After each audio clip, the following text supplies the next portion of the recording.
part 1, we are going to start by setting up our movie and create the background object for the site. So open SWiSH Max and start a new file. We need to define our movie properties. You can access these settings from the Modify menu at the top. These are the overall document settings. Let's give our movie a width of 750 and a height of 450 with a white background. Now from the View menu, you can switch to 100% view. This lets you see the movie at its actual size, and it centers it in the layout panel. If your monitor is too small, you can use the Fit Stage and Window option, which will give you the best available fit. However, I would recommend viewing at 100% if at all possible. It will help with object placement and alignment. Also, if you need more room in the layout panel or in any other panel, you can drag the divider bars, and you can hide them completely to maximize space in the layout. Okay, open the Window menu and select the Guides panel. This gives us access to guides, grids, and various snapping options. New panels will open in a floating window, which you can drag to any position on the screen, or they can be docked with other panel groups. I want to dock it with the Transform and Reshape panels. So to dock a floating panel, you need to grab a hold of the white lines in the top left corner and drag it over top of a panel group.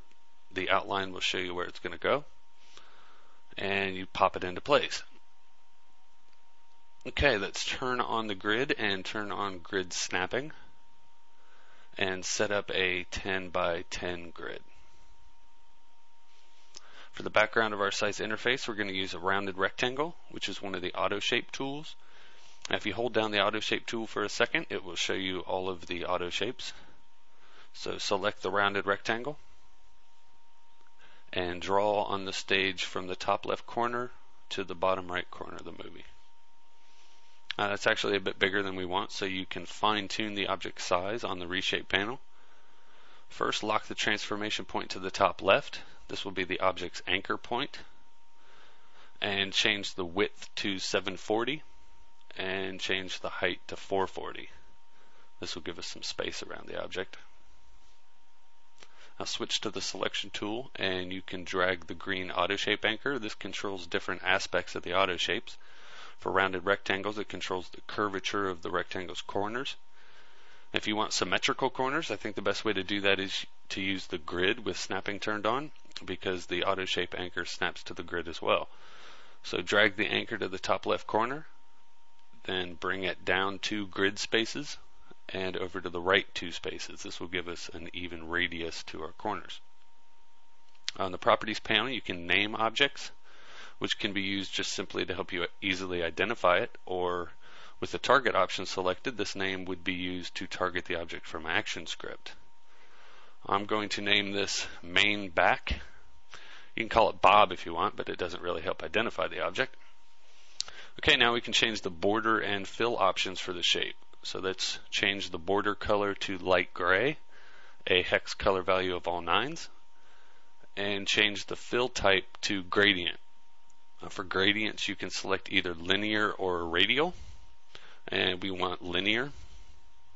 In the color bar beneath, you can add, delete, and edit the colors of the gradient. Let's leave it as a 2-tone gradient and change the black to light gray.